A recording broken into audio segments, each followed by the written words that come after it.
They say that the most challenging problems in life rarely appear overnight, and that was certainly true of my marriage. After 11 years of what I believed to be a mostly steady, supportive relationship, I never thought I'd find myself caught up in something so ugly, so completely disorienting. In truth, I'm still grappling with the reality of it all. But to understand the depth of betrayal and the way fate eventually balanced the scales, it's important to start at the beginning, or at least before everything fell apart. My wife, Lucia, and I met in our mid-20s. We were introduced at a friend's crowded backyard barbecue, one of those summery gatherings where everyone's flushed from the sun, laughing too loud, balancing paper plates of hot dogs and chips. Lucia wore a blue sundress and offered up a smile that felt warmer than the afternoon sun. We talked until the ice in our drinks melted and the sky turned pink. She was confident, engaging, and had this way of making everyone around her feel welcomed and special. By the end of the night, I knew I wanted to see her again. We dated for 3 years before getting married. Our wedding was modest but heartfelt, held at a small botanical garden just outside the city.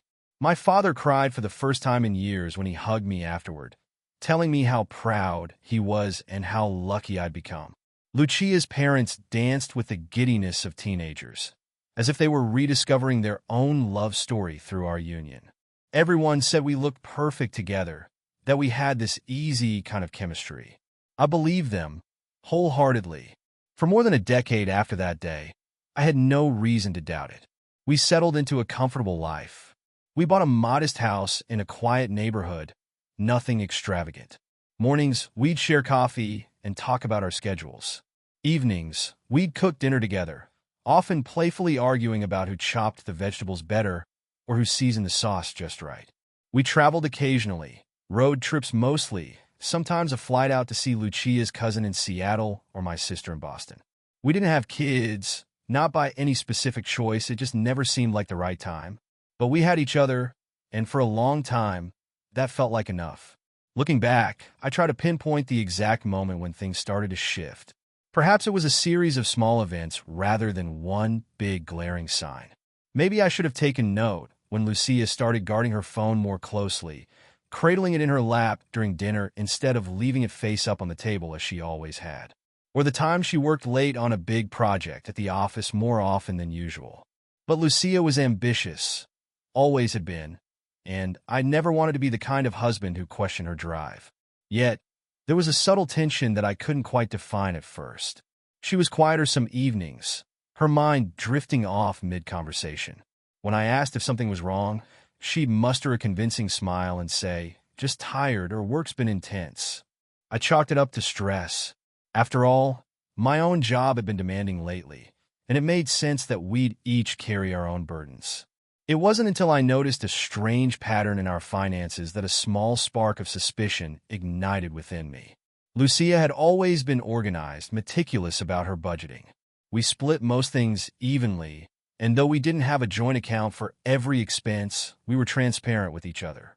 Suddenly, there were ATM withdrawals in parts of town she rarely visited and charges at restaurants I'd never even heard mentioned before. When I brought it up, gently I thought, she shrugged it off as a quick lunch with a coworker or paying for some supplies out of pocket. Still, doubt seated itself quietly in my mind. Late at night, when Lucia slept soundly beside me, I'd lie awake, staring at the ceiling, replaying her explanations. Something didn't add up, but the heart can be stubbornly blind when it comes to those we love. I told myself I was overthinking, that I was being paranoid. She'd never given me a reason not to trust her in 11 years of marriage. She was my partner, my best friend. Yet, as I'd soon learn, even those we love most can wear masks. And the truth that was about to unfold would shatter the naive certainty I carried for so long. The storm was coming. It was only a matter of time before the first lightning bolt revealed everything I never wanted to see. Over the following weeks, the subtle signs that something was amiss grew harder and harder to ignore. My initial doubts, which I tried to dismiss as paranoia, began to accumulate in a corner of my mind like unsettled dust. Sometimes these hints were small. A careful repositioning of Lucia's phone after I entered the room, her muted tone when answering late-night texts, but other times they were glaring red flags. For instance, there was an evening when I came home early, expecting to find her in the kitchen preparing dinner or catching up on her favorite TV show. Instead, the house was silent. The TV was off, the air thick and still. On the counter, I found a half-finished cup of tea, still warm, and her phone charger plugged into the wall with no phone attached. Curiosity led me upstairs, to the bedroom we'd shared for years, where I found Lucia standing by the closet with her back to me. She jumped when I said her name, and I swear, for a split second, I saw panic in her eyes before she tried to arrange her expression into something neutral. I asked if everything was okay. She claimed she was just looking for a sweater. But the closet door was open to a section where her off-season clothes were stored and rarely touched. Something about her tone and stiffness put me on edge. It became almost a nightly ritual. Lucia's late returns, her vague explanations about project deadlines and co-worker get-togethers. When I asked for details, who was there? Did she have fun? Her answers were clipped, as if she were reading from a memorized script. Then came the excuses for not wanting to get intimate. Headaches, stress, fatigue. I would have believed these reasons if not for the growing distance behind her eyes. Our marriage bed, once warm with shared laughter and whispered dreams, felt colder. I decided I needed a more concrete understanding of what was happening. Approaching her directly would likely trigger more evasive answers. Instead, I turned to subtle investigation. One afternoon, while Lucia was out, I combed through our home office, sifting through paperwork and receipts. If she'd been spending money in unusual ways, maybe some proof lurked there. Nothing obvious turned up. Just the usual bills, grocery receipts, and a few invoices for her work-related expenses. A sense of shame gnawed at me for snooping like this. But then, I found a stray hotel receipt tucked behind a stack of mail in a drawer she rarely used. It wasn't from any trip we'd taken together, and the date didn't line up with any vacation I could recall. The receipt was for a mid-range hotel, just 30 minutes from our home, far too close to justify an overnight stay. My stomach clenched. In that moment, it felt like the stable foundation of trust beneath my life buckled, and I struggled to find my footing. I confronted her about the receipt that evening. I tried to stay calm, to keep the tremor out of my voice, as I held it up and asked what it meant. She looked genuinely startled, her eyes darting from me to the slip of paper like a trapped animal scanning for escape routes. "Oh," she said, too quickly, "that? It must have been from when a co-worker visited town. I helped book a room last minute because our company's travel department was closed for the day." The explanation sounded rehearsed, and I detected a faint waver in her voice. I pressed her. Why was it hidden among unpaid bills instead of filed with her work documents? Lucia claimed exhaustion and disorganization. There were tears in her eyes now, as though offended by my lack of trust. "You're my husband," she said softly, coming close and placing a hand on my chest. "You know I'd never do anything to hurt you. Please, let's not fight." Torn between suspicion and wanting to believe her, I relented, at least outwardly. I let the conversation drop, but inside, something had changed irreversibly. What really pushed me over the edge was the evening when I installed a simple phone tracking app on her old tablet. We usually shared tech quite openly, so I knew her basic passwords. I told myself this was a desperate measure, one I never would have considered in normal circumstances. But these weren't normal circumstances. The weight of uncertainty was crushing me, and I had to know the truth. When she said she'd be home late due to a team meeting, I took a leap of faith and checked the app. Instead of a location downtown near her office, I saw her phone's signal pinging in a residential neighborhood on the opposite side of the city, a place neither of us frequented. That night, I barely slept. My mind raced with possibilities, excuses I tried to invent for her. Maybe she had a friend in trouble, maybe it was a surprise for me. Maybe, no, these mental gymnastics were exhausting. Her late return and clipped explanation. The meeting ran longer than expected. "I'm so tired," felt like daggers of dishonesty. I nodded mutely and watched her turn away and head to the shower, her posture stiff and wary, as if bracing for my questions. By now, the suspicion had hardened into a grim certainty. Lucia was hiding something big, The trust that once felt as natural as breathing had been eroded by stealth and misdirection. There was another presence in her life, a shadow creeping into our marriage. I told myself I would uncover the truth, no matter how painful it turned out to be. I needed to see it to understand its shape and size. Because once I knew exactly what I was dealing with, I could decide whether to salvage the life we'd built or watch it crumble, brick by heartbreaking brick. I didn't realize that the truth I'd uncover would be far more devastating, and yet, in its own twisted way, strangely liberating than anything I could have imagined. The path ahead would lead to heartbreak, confrontations, and ultimately, a karmic retribution that would leave both Lucia and me changed forever. When the day finally came to confront Lucia in a more decisive way, I found my resolve in the strangest of places, a conversation with an old friend. I'd kept my suspicions mostly to myself, wary of dragging others into what I feared might be a misunderstanding. But after that night of restlessness and mental turmoil, I couldn't stand the silence in my head any longer. So I called Daniel, an old college buddy who'd known me since before I met Lucia. He wasn't just someone I drank beers with. He had a knack for cutting through emotional fog with a calm, reasoned voice. After I laid out the strange hotel receipt, the late nights, and the suspicious neighborhood pings, Daniel's silence on the other end of the line spoke volumes. "Look," he said at last, "I know it's hard to consider, but you're describing classic warning signs. You can't keep playing detective forever. You either need to confront her directly, or you need something undeniable. Because if this is what you think it is, it won't just go away." Before we hung up, he suggested I get physical evidence, something beyond a receipt or a suspicious location on a map. "I don't say this lightly," he added, "but if you catch her in the act, there'll be no more lies, no more second-guessing." That conversation left me feeling cold and hollow, but it also clarified my next steps. I needed to know, truly know, what was going on. I started to pay closer attention to her schedule. When would she claim to work late next? Had I noticed a pattern in her absences? After some thought, I realized that certain days of the week were more suspicious than others. Thursdays, for example, had become her go-to office crisis nights. So I waited for the next Thursday with a grim patience. When the day came and she casually mentioned that her team was behind on a deadline and she wouldn't be home until late, I forced a neutral nod. "Okay, good luck," I said, feigning normalcy, while my heart hammered against my ribs. As soon as she was out the door, I sprang into action. I tracked her phone's location on my tablet. Sure enough, within an hour, it drifted far from her downtown office building, settling instead in that same quiet neighborhood that had caught my eye before. I scribbled the address on a slip of paper and decided that tonight I'd go there myself. The evening felt unreal as I drove through unfamiliar streets. Each turn of the wheel felt heavier than the last.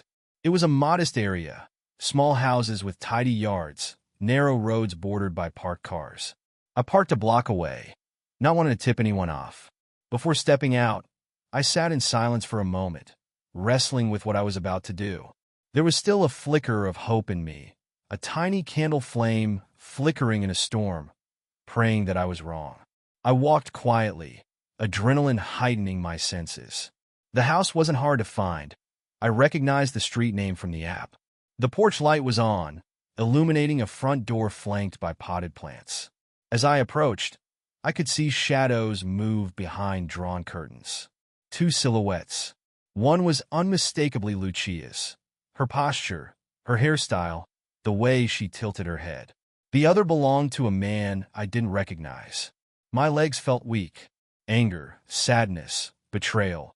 They all coalesced into a single, nauseating wave. I couldn't just stand there on the sidewalk in the dark, gaping like a fool. Summoning courage I didn't know I possessed, I stepped onto the porch and rang the doorbell. There was a silence that stretched into eternity, and then a muffled voice. I could almost feel Lucia's panic behind that door. When it finally creaked open, the man answered. He looked to be in his early 40s, a bit older than Lucia and me, dressed casually in a collared shirt and jeans. He didn't know who I was, of course, but I didn't need to say a thing. Lucia appeared behind him, her eyes going wide with shock and dread the instant she saw me. For a moment, No one spoke. It was as if time itself was stunned into silence. Eventually, I cleared my throat.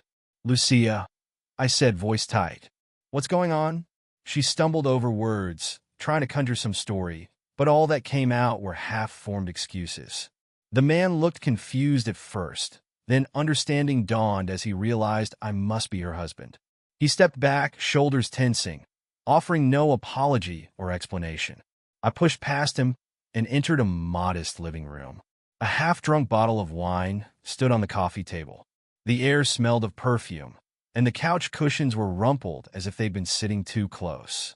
Lucia hovered near the door, her face etched with guilt and fear. She started to speak, but I cut her off with a raised hand. I didn't trust myself to stay calm if I heard one more lie. "Don't," I said quietly. "Don't insult my intelligence." She blinked rapidly, tears threatening to spill. I never wanted you to find out like this," she managed, as if that made any difference. Her voice sounded alien to me, distant and hollow. The man had retreated to the opposite side of the room, as if giving us space. I turned to him, and there was a tremor in my voice as I asked, "How long?"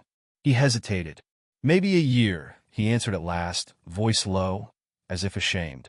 Lucia flinched at his candor. Her head dropped, unable to meet my eyes. "A year." The words rang in my head like a hollow bell. A year of secret meetings, lies, and betrayal. All the strange receipts, the late nights, the guarded phone. It all crystallized into an ugly truth. My wife of 11 years, the woman I trusted above all others, had carried on an affair for over a year. How many times had she come home, kissed me, and spun a lie so effortlessly? I turned back to Lucia, fighting to keep my composure. My voice was quieter now, steadier. "I gave you everything I could," I said. 11 years. Was it ever real? Or have you been slipping away from me one small step at a time? She stuttered through apologies. She swore she still loved me, that this was a terrible mistake, that she'd felt trapped and suffocated but never meant to hurt me. But every word just felt like debris from a collapsing building, too little and too late. I left without another word. I couldn't bear to look at either of them anymore. As I stepped out into the night air, my heart pounded so hard it hurt. My legs carried me down the block to my car, though I barely remember walking. Inside, I leaned my forehead against the steering wheel, struggling to catch my breath, to process the magnitude of what had just happened. There would be repercussions. I knew that.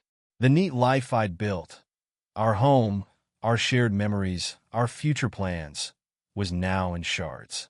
Divorce, that ugly word I'd never thought I'd consider, loomed in my mind. But beyond the legalities and the heartbreak, something else flickered in me. A sense of grim determination and an odd intuition that life had a way of balancing scales. Perhaps I couldn't see it clearly yet, but I sensed that what Lucia had unleashed would not go unrequited. Karma had a way of finding its mark in the strangest and most unexpected of ways. I spent the night driving aimlessly through the quiet streets, headlights sweeping over silent suburban lawns and dimly lit storefronts. I couldn't bear the thought of going home right away, of being surrounded by furniture and photos that reminded me of a life that felt suddenly counterfeit.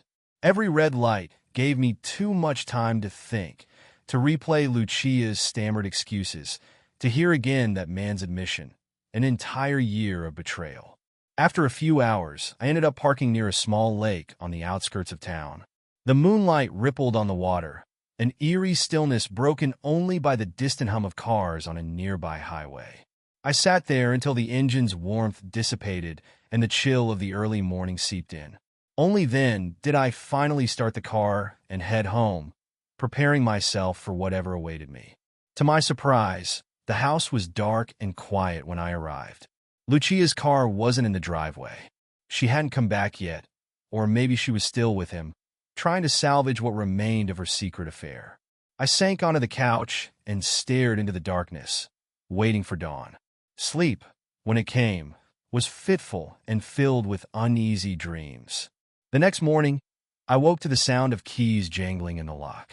Lucia stepped in, looking disheveled and puffy-eyed. She froze when she saw me on the couch, her face a mixture of shame and uncertainty. She tried to speak, but words failed her. "Do you want me to leave?" She finally managed, voice trembling. I could have raged, hurled accusations, demanded answers. But something inside me had gone cold and still, like a frozen lake beneath gray skies. "I don't know what I want yet," I said quietly. "But you need to understand that things have changed forever." She broke down, tears flowing freely, her voice thick with regret. She tried to explain how she felt lonely, misunderstood, that it started as an emotional connection, then one bad decision turned into 100. I listened, not because I believed her excuses would repair anything, but because I needed to hear the full extent of her truth. She spoke of feeling trapped and unappreciated, though I struggled to recall a time I hadn't supported her dreams, her ambitions. When she finished, I stood up. "I need time," I said simply. "I can't just pretend this didn't happen. I don't even know if I want to be in the same house right now." I picked up my car keys, grabbed a small overnight bag, and walked out. Lucia called after me, but I didn't stop. I went to Daniel's place. He opened the door, took one look at my face, and just pulled me into a wordless hug. Sometimes friendship is measured best in silence. After a while, we sat on his back porch, mugs of coffee growing cold in our hands. "I'm sorry," he said. "I wish there was something I could say to make this easier." I shook my head. "It's done. I know the truth now." The weight of that truth pressed on my chest, but at least uncertainty was gone. Painful knowledge, I realized, was still better than living in a half-light of suspicion. Over the next few days, I tried to decide my next moves. Divorce seemed inevitable, but I hesitated, knowing that starting that process would force me to face 1,000 practical details. Lawyers splitting assets, telling family and friends. I wasn't ready for all that. Meanwhile, Lucia texted and called me constantly, each message full of apologies and pleas for another chance. She even showed up at Daniel's place once, but he turned her away at my request. I started seeing hints that karma had begun to do its quiet work, though I didn't fully grasp it at the time. A mutual friend reached out, alarmed by rumors that were spreading at Lucia's workplace. Apparently, the man she'd been involved with wasn't just some harmless fling. He was a senior colleague, one who was married with children of his own and known for manipulative behavior. Word had slipped out about their affair, and now rumors were rampaging through the office halls. Lucia's professional reputation, once impeccable, was unraveling under the weight of whispered judgments.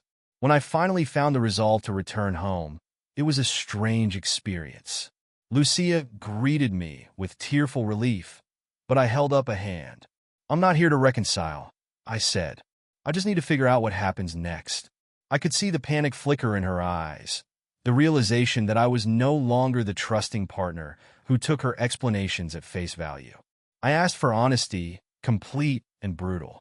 How had this started? Where had they met? She gave halting answers. "The man, let's call him Marcus, was charming and attentive," she said. "He made her feel special at a time when she felt invisible. It started with lunches, escalated to drinks, and before she knew it, they were meeting in secret. She admitted to lying to me hundreds of times, to covering her tracks with skill and caution. The woman before me now seemed like a stranger, a frightened, regretful stranger who had gambled our life and lost. But Lucia's regret and tears didn't undo the year of deceit. They didn't erase the memory of that house, that man, and the awful revelations.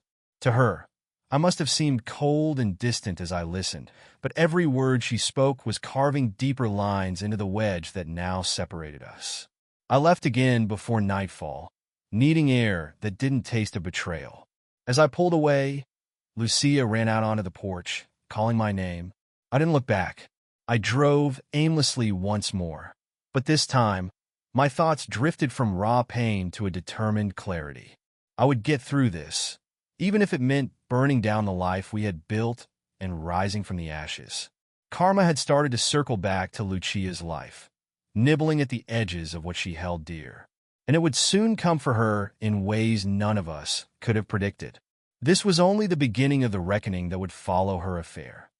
one that would leave scars on both of us, but also forge me into someone stronger and wiser than I ever thought I'd need to be. In the days that followed, I found myself in a strange limbo, emotionally raw but increasingly clear-headed. I set about taking practical steps, seeking solid ground amid the chaos Lucia's betrayal had introduced. The first step was scheduling a consultation with a divorce attorney. I knew it would be painful to discuss the end of an 11-year marriage, but reality demanded I at least learn my options. I arrived early at the law office, heart pounding despite my best efforts to remain calm. The attorney, Ms. Richards, was a poised, middle-aged professional who greeted me with a sympathetic nod.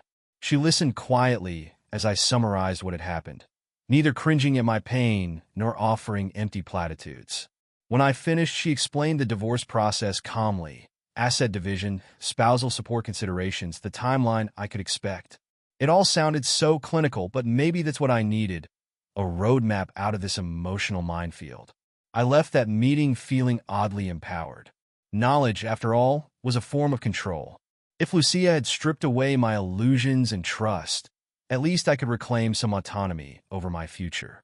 Outside, the sun was bright and warm on my face, as if to remind me that life went on regardless of my private turmoil. Meanwhile, the rumor mill at Lucia's workplace had kicked into high gear. I hadn't asked for details, but a mutual acquaintance, Eva, took it upon herself to fill me in, perhaps out of morbid curiosity or genuine concern. Eva told me that Lucia's affair with Marcus had become common knowledge among their colleagues. Word had it that Marcus's wife had found incriminating emails and confronted him publicly, even threatening legal action of her own.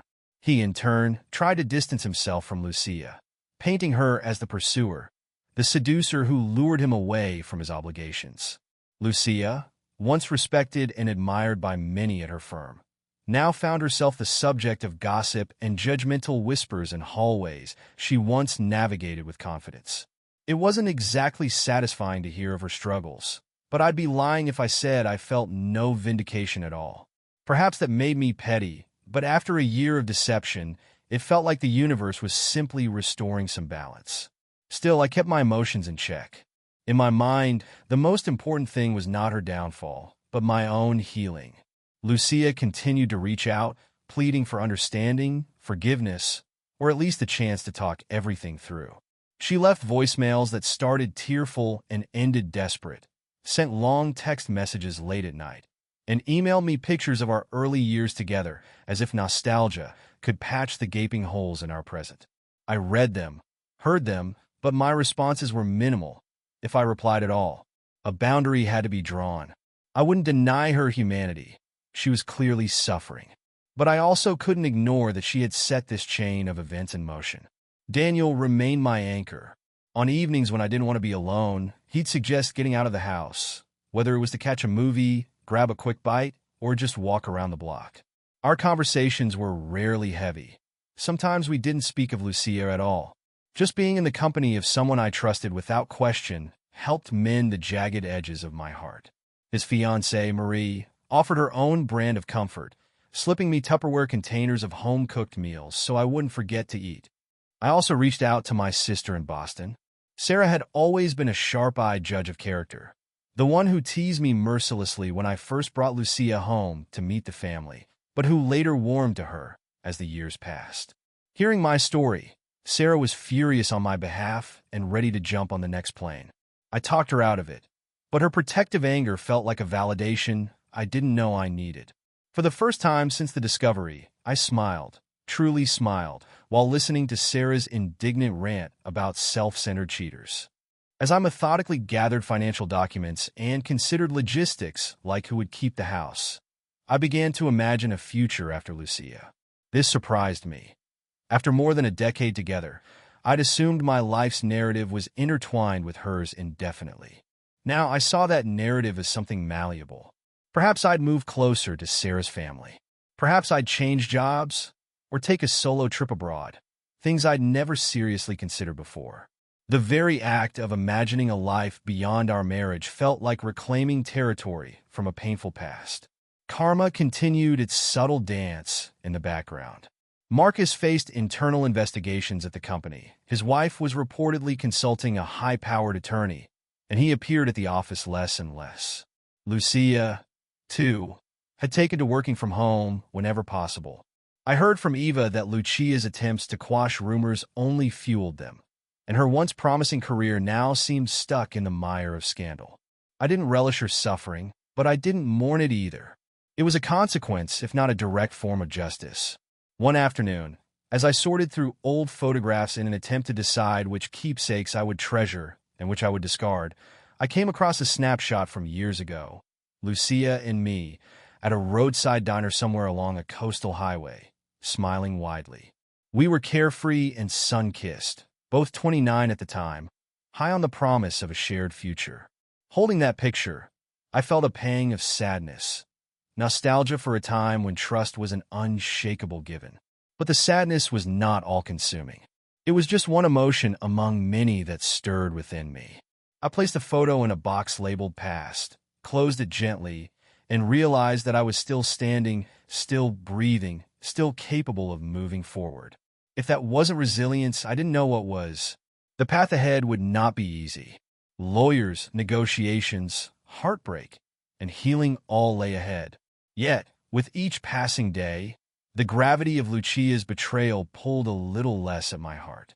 The karma that had set upon her life did not erase my pain, but it reminded me that actions carry consequences. And as for me, I was learning to carry on, forging a future out of the fractured remains of our shared past. As summer's warmth gradually gave way to the crisp edge of autumn, I found myself in a state of cautious transition. The numb shock had faded into a steady determination to move forward with my life. Each morning, I woke before sunrise, brewed a cup of strong coffee, and spent a few quiet minutes journaling. It was a habit I'd picked up to process my emotions, anger, regret, confusion, even lingering affection for the person Lucia used to be. I'd retained Ms. Richards, the divorce attorney, and we started the slow, careful dance of paperwork and negotiations. Lucia, for her part, was surprisingly compliant. Perhaps out of remorse or fear of dragging this out in court, she didn't contest much. She responded through her own attorney, agreed to a fair division of assets, and even offered to handle the mortgage payments on the house until we could sell it. I wondered if this gesture was an attempt to ease her conscience. In any case, it meant fewer battles on that front, and I was grateful. The more complicated part was deciding what to do with all the personal belongings accumulated over a decade together. Furniture, knickknacks from our travels, a collection of vinyl records we'd chosen as a couple. I boxed up what felt rightfully mine and left other items for her. There was a quiet finality in packing.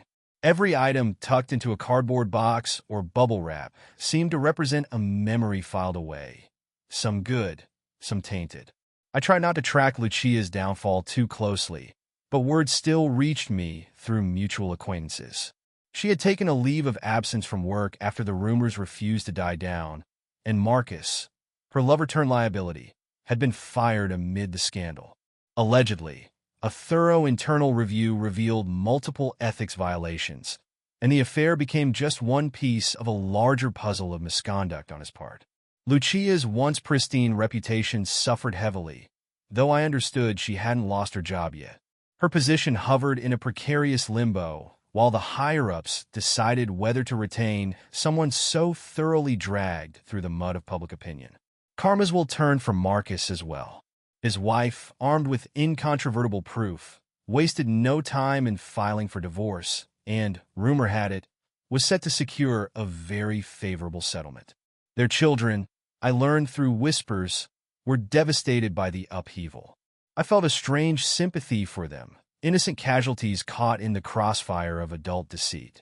It reminded me that no matter how much satisfaction I might glean from the idea of justice, real lives were being scarred. I took no joy in that. Lucia attempted to meet with me in person once more. She texted, asking if we could sit down and have a conversation away from lawyers and tense negotiations. Initially, I was inclined to ignore her request, but something in me wanted to hear what she had to say face to face. Maybe I craved closure, or maybe I just wanted to understand how a person I once loved so deeply had strayed so far. We met at a small cafe near the park where we used to jog together on weekends. I arrived first, securing a table by the window, so I could watch people strolling by, couples holding hands, parents pushing strollers, joggers passing by with determined strides. It was surreal to think I'd been one half of a happy couple not so long ago. Lucia entered a few minutes later. She looked older somehow. Her shoulders slumped, her eyes ringed with exhaustion. Gone was the confident stride I remembered. She sat down gingerly, like she was afraid even the chair might reject her. We ordered tea, though I barely touched mine. "Thank you for meeting me," she said quietly. Her voice was steady, but her gaze was uncertain. I nodded. "What did you want to talk about?" She fiddled with the edge of a napkin, struggling for words. "I know I can't change what I did," she began, voice thick with emotion. "But I want you to know that I understand the magnitude of what I've lost. And I'm sorry." I listened, letting her speak uninterrupted. She described how her self-esteem had faltered, how she'd begun doubting our marriage quietly, nursing insecurities she never voiced, allowing resentment and fantasy to guide her actions. She confessed that Marcus, once charming and flattering, turned out to be a selfish manipulator, and that she was ashamed to have risked everything for such a hollow man. I remained calm, though it hurt to hear her speak about the cracks in our relationship that I'd never noticed. "You could have talked to me," I said at last. "I'm not perfect, but I would have listened. I would have done anything to fix whatever felt broken." Her eyes welled with tears. "I know," she whispered. "That's what makes it so terrible. You never deserved this, and I know I can't undo it." I could sense her searching for some sign of forgiveness, but I wasn't sure what forgiveness meant now. I wanted peace for myself, but I didn't know if that required forgiving her or simply letting go. Maybe, in time, I would find it in my heart to see her as a flawed human being who made grave mistakes. But that would not erase what happened, nor would it mean opening any door for reconciliation. "I'm moving forward," I said, picking my words carefully. "I hope you find a way to heal and become a better person. But I can't carry your guilt. That's yours to bear." She nodded, tears slipping down her cheeks, and we parted without fanfare. The meeting felt like a chapter closing, sad, muted, and final. Afterward, I took a long walk through the park, breathing in the crisp fall air. The sound of laughter drifted from a nearby playground, and leaves crunched under my shoes. I paused by the old oak tree where Lucia and I had once carved our initials, an embarrassing, love-drunk gesture of our youth. The carving was still there, faded but legible, a relic of a story now ended. I ran my finger over the letters, acknowledging the past. Maybe someday, this memory would be gentle, a reminder of who I once was and how far I'd traveled. For now, it hurt, but less than before. The world felt open, and I had options, places to go, things to learn, new people to meet.